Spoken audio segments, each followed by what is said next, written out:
الحمدللہ رب العالمین والعاقبۃ للمتقین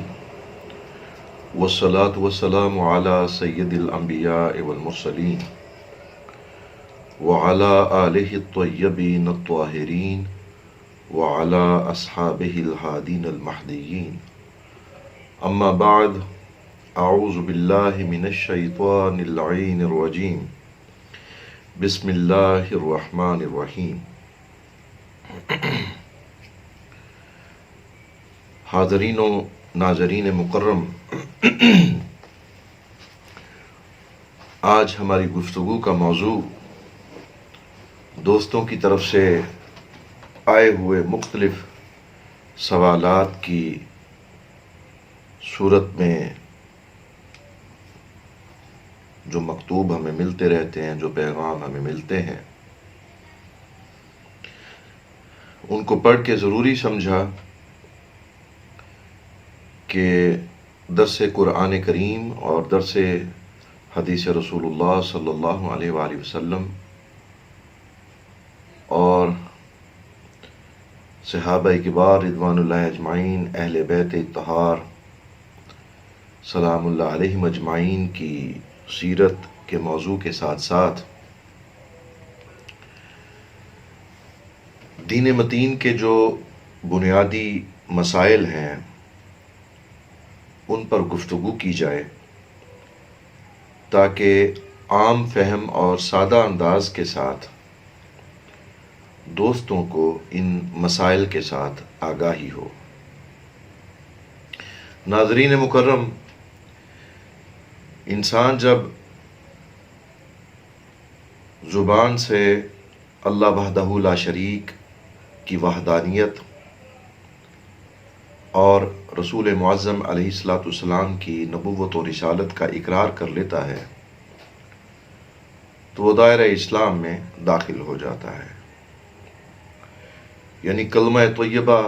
لا الہ الا اللہ محمد رسول اللہ صلی اللہ علیہ وآلہ وسلم پڑھ لیا، انسان مسلمان ہو گیا، گواہی دے دی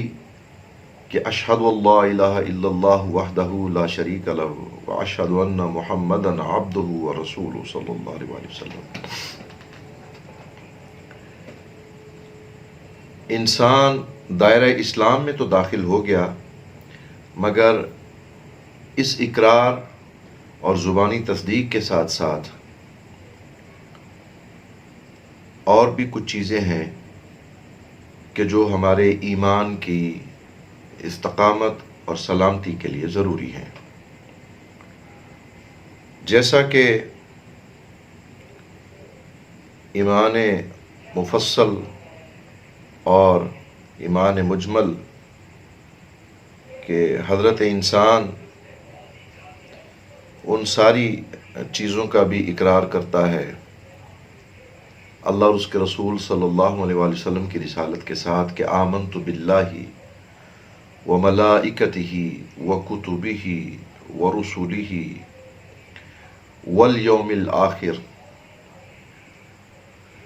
والیوم الآخر والقدر خیرہ وشرہ من اللہ تعالی والبعث بعد الموت، کہ میں ایمان لایا اللہ تعالی پر اور اس کے فرشتوں پر، اس کی تمام کتابوں پر، اس کے تمام رسولوں پر، اور روز جزا و سزا یعنی روز قیامت پر، والقدر خیرہ و شرہ اور اچھی اور بری تقدیر پر کہ وہ اللہ رب العزت کی طرف سے ہے، والبعث بعد الموت اور موت کے بعد دوبارہ اٹھنے پر۔ جب تک زبانی اور قلبی یعنی اقراری طور پر اور تصدیقی طور پر ہم ان چیزوں کو زبانی طور پر اقرار نہ کریں اور قلبی طور پر تسلیم نہ کریں تو ایمان مستحکم، ایمان مکمل نہیں ہوتا۔ پھر یہی بات جو میں نے آپ کے سامنے ابھی عرض کی کہ آمنت باللہ کما ہوا باسمائہ و صفاتہ وقبلت جمیع احکامہ اقرار باللسان و تصدیق بالقلب، کہ میں اللہ تعالیٰ پر ایمان لایا جیسا کہ وہ اپنے ناموں اور اپنی صفتوں کے ساتھ ہے، اور میں نے قبول کیا اس کے سارے حکموں کو زبان سے اقرار کر کے اور دل سے ان تمام احکامات کی تصدیق کر کے کہ محمد صلی اللہ علیہ وآلہ وسلم اس کے رسول ہیں، اس کے نبی ہیں، اور ان سے قبل کم و بیش 1,24,000 پیغمبر اس کائنات پر آ چکے، اور ان پر جو شریعتیں صحائف کی صورت میں، کتابوں کی صورت میں اتری، ان پر ایمان، اللہ کے ملائکہ پر ایمان، روز قیامت جزا و سزا کا دن، جس دن ہر جان جان لے گی کہ وہ اپنے لیے کیا لے کر آئی ہے، کہ فَمَن يَعْمَلْ مِثْقَالَ ذَرَّةٍ خَيْرٍ يَرَهُ وَمَن يَعْمَلْ مِثْقَالَ ذَرَّةٍ شَرٍّ يَرَهُ، ایک ذرہ برابر نیکی اس کی جزا اور ایک ذرہ برابر شر اس کی سزا۔ اچھی اور بری تقدیر، اور سب سے بڑی بات کہ جس کا آقا علیہ الصلوۃ والسلام کے دور مقدس میں، آپ کی ظاہری حیات طیبہ میں تمسخر اڑایا جاتا تھا، ٹھٹھا کیا جاتا تھا آپ کی اس بات کا کہ کیا مرنے کے بعد بھی زندہ کیا جائے گا۔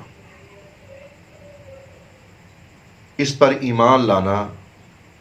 ایسے ہی ضروری ہے کہ جیسے اللہ رب العزت کو ایک ماننا۔ ناظرین مکرم، جب انسان ان ساری چیزوں پر ایمان زبانی اقرار کر کے اور دل سے ان کی تصدیق کر کے دائرہ اسلام میں داخل ہو جاتا ہے، تو پھر جو سب سے پہلی چیز اس کے لیے ہے وہ ہے نماز۔ آپ دیکھیں کہ نماز صرف جناب سرور کونین علیہ الصلوۃ والسلام پر ہی نازل نہیں ہوئی، آپ کو ہی یہ تحفہ نہیں دیا گیا، بلکہ جتنے بھی انبیاء کرام اس کائنات ارضی و سماوی میں مبعوث ہوئے، تشریف لے کر آئے، ان سب کو اللہ پاک نے اس دولت بے پایاں سے نوازا، اور ہر نبی نماز میں اپنا سکون تلاش کرتے تھے۔ قرآن کریم میں ارشاد ہوا کہ یا ایھا الذین آمنوا اذا قمتم الی الصلاۃ فاغسلوا وجوہکم وایدیکم الی المرافق وامسحوا برؤسکم وارجلکم الی الکعبین، کہ اے ایمان والو، جب تم نماز کا ارادہ کرو اور وضو نہ ہو تو اپنے منہ اور کوہنیوں تک ہاتھوں کو دھو اور اپنے سروں کا مسح کرو اور ٹخنوں تک اپنے پاؤں کو دھو۔ وَأَقِیمُوا الصَّلَاةَ وَآتُوا الزَّکَاةَ وَارْکَعُوا مَعَ الرَّاکِعِینَ، کہ نماز قائم کرو، زکوٰۃ ادا کرو اور رکوع کرنے والوں کے ساتھ رکوع کرو۔ نماز کی افادیت، اس کی برکت کا اندازہ آپ اس بات سے لگا لیجئے کہ سرور کونین علیہ الصلوۃ والسلام نے فرمایا کہ الصلاۃ عماد الدین، کہ نماز دین کا ستون ہے۔ نماز انسان کو برائیوں سے بچاتی ہے۔ نماز، یہاں تک فرمایا کہ وَجُعِلَتْ قُرَّةُ عَيْنِي فِي الصَّلَاةِ، کہ جو نماز پڑھتا ہے وہ گویا کہ میری آنکھوں کو ٹھنڈک دیتا ہے۔ ایک تو اللہ کی بندگی کہ اللہ رب العزت نے حضرت انسان کو اپنی بارگاہ میں پیش ہونے کے آداب اور جو طریقہ بتایا ہے وہ نماز کی صورت میں ہے، اور نماز میں جو کلام ہم کرتے ہیں اس کی صورت میں۔ یہاں پر حضرت مولا علی کرم اللہ تعالیٰ وجہ الکریم کا ایک قول مبارک کہ آپ علیہ السلام نے فرمایا کہ جب تم چاہو کہ تم خدا کی باتیں سنو تو قرآن پڑھ لیا کرو، اور جب تم چاہو کہ تم اپنی بات اپنے رب کی بارگاہ تک پہنچاؤ تو پھر نماز پڑھ لیا کرو۔ یعنی نماز فرائض الہیہ کی جو فہرست ہے اس میں سب سے بلند مقام پر ہے، اور نماز کے لیے طہارت ایسی ضروری چیز ہے کہ اس کے بغیر نماز ہو ہی نہیں سکتی۔ بعض علماء یہ کہتے ہیں کہ جس نے طہارت کے بغیر نماز پڑھی گویا اس نے کفر کیا، اور ویسے بھی اگر عقیدتاً دیکھا جائے کہ اگر وہ بے وضو بے غسل یہ کام کرتا ہے تو اس نے حقیقی معنوں میں اللہ کی عبادت کی توہین کی ہے، بے ادبی کی ہے۔ نبی کریم علیہ الصلوۃ والسلام کا ایک ارشاد یہ بھی ہے کہ نماز جنت کی کنجی ہے، الصلاۃ مفتاح الجنہ، اور پھر فرمایا کہ نماز جس طرح نماز جنت کی کنجی ہے ویسے ہی وضو نماز کی کنجی ہے۔ یعنی اگر جنت کا